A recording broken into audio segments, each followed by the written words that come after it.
Morning, folks. Welcome to the Red Fox Outdoors channel, where we get out and enjoy nature.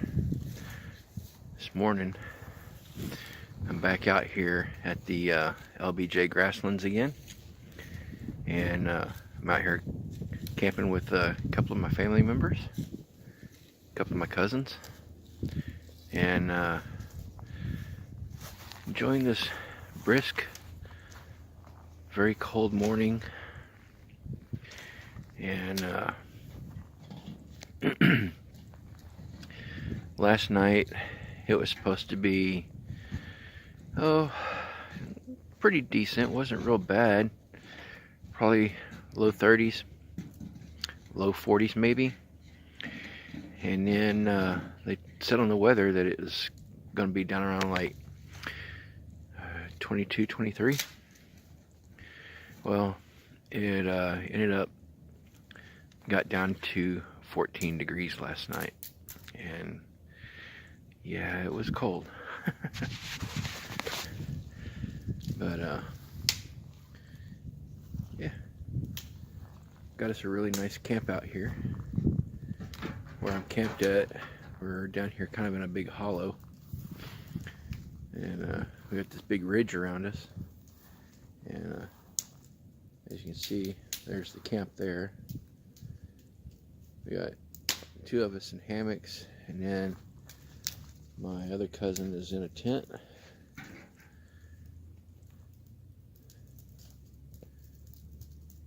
And he's getting the fire ready. But yeah, just down here in this big hollow where it's kind of got a hill all the way around us.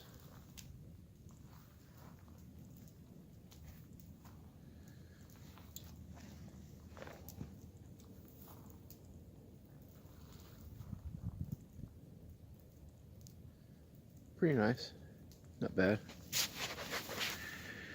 But like I said, it got extremely cold last night. I did stay a bit warmer than I did last time I was out here. However, my head froze, and ended up taking an extra blanket that I had and ended up wrapping it around my shoulders and my head. And after my shoulders and head got warm, I was actually able to sleep a little bit. I slept from probably 5:30 till about 11:30, I guess. So it wasn't bad. Slept pretty good. And I don't know, I guess it was around 5:30, 5:45-ish. We had a coyote come up and camp, and went into my cousin's tent, walked around inside the hammock tent, kind of walked around inside of it, and then it came around and went inside my hammock tent, started walking around inside of it. I all just kind of laid there, didn't get up and move, and it just kind of went on its merry way. It didn't seem to bother us, and nothing seemed to really bother it, and it just kind of went on. But this morning, after everybody gets up, or now that we've all kind of gotten up and slowly getting moving, temperatures come up. It's about 31 degrees right now, so it's not bad. Yeah, it's still cold, but it's nice. But anyway, I'll get some more video here in a little bit, and we're going to try and get some breakfast going and go from there. So we'll see y'all here in a bit.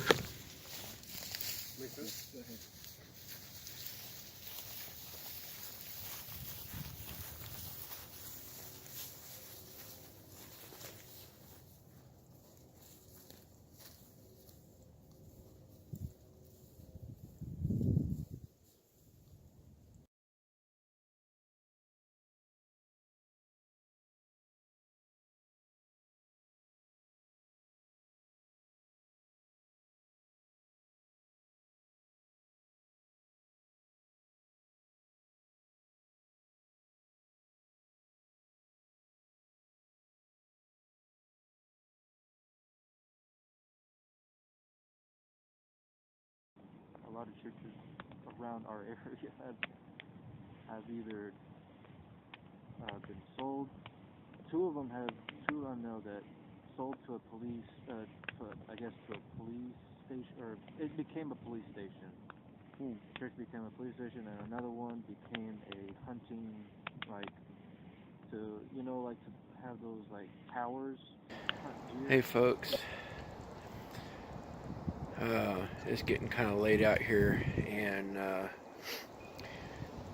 we're gonna go ahead and call it a night, and we're gonna go to bed.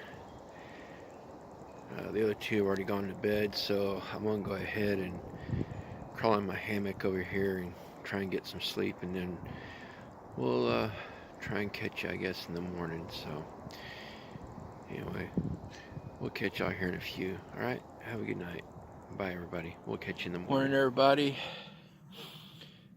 We had a quite eventful wake up this morning, 6 o'clock. So let me spin around here and show you just exactly what happened. Not saying that this is funny, and it is definitely very serious and things that need to be taken care of before you go to bed. Nice. See all that? Yeah. We had a fire. And a very big fire at that.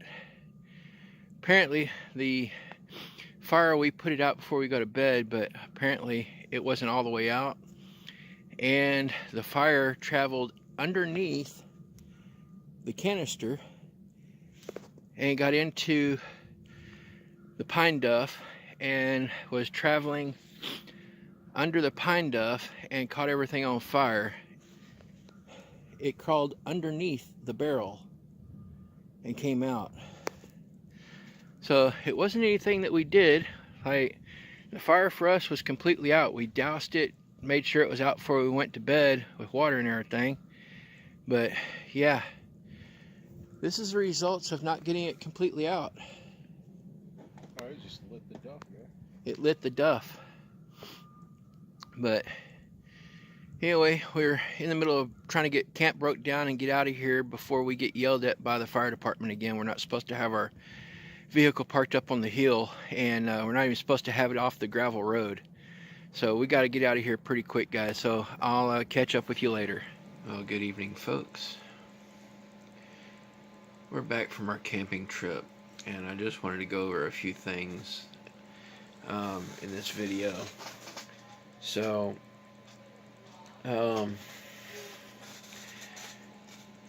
we ended up having a fire. Wasn't really our fault. I mean, it was our fault, but not our fault. We talked to the Decatur Fire Department fire investigator guy, and the fire started way up the hill before we knew what was going on.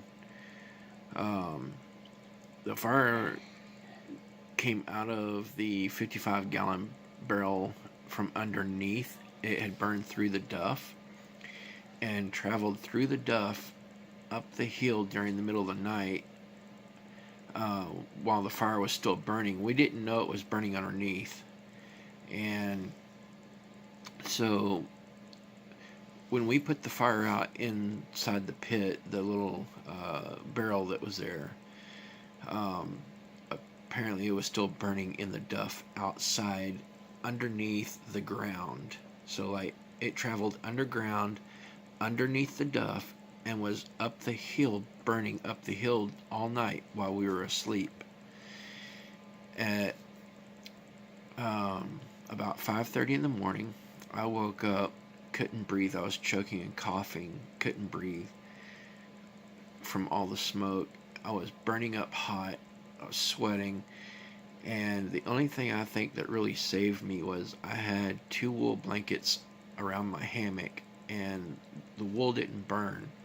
However, I did lose my ground tarp that I had put down on the ground, and the tent tarp that went up and over, like, my hammock here. It kind of like went up and then over and then back down the other side.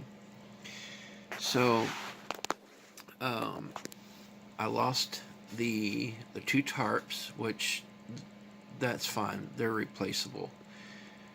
The fire not only burnt both of those, but it also came up under my hammock about 4 feet from my head, like from my head to about the middle of my back. So like I said, I was getting pretty toasty. When I unzipped my hammock and then flipped one of the wool blankets up, that's when I realized there was a fire. I just kind of crumpled onto the ground and started crawling, choking, coughing, and trying to yell fire. And I woke up my cousin, finally yelled his name and said, "We have a fire." And both my cousins got up, and immediately we started trying to fight the blaze and keep it under control. It got out of our control, but we managed to finally get ahead of it, and we stayed ahead of it for quite a while. But during that process, one of my cousins called 911 and got a hold of the fire department. The fire department showed up about 25 minutes later. He didn't know, when my cousin called, he didn't know where we were, so he handed me his phone, and I basically had to kind of direct and tell the fire department where we were at, and how to get to us, and then they had me leave the campsite where we were at and drive up the road and meet them at a intersection, and I had to kind of direct and show them kind of like where the fire was at in our campsite. So by the time they got there, we had the fire contained. We kind of did a fire break around the fire, so it couldn't go any further, it couldn't jump, and it couldn't go any higher. Luckily for us, we had the wind on our side. The wind was pretty calm that day, and so the fire didn't get a chance to go very far. It ended up only burning like a 60-foot by 60-foot square of where we were at. But I lost, like I said, my two tarps, which is fine. I'm totally okay with that. But it was a very unsafe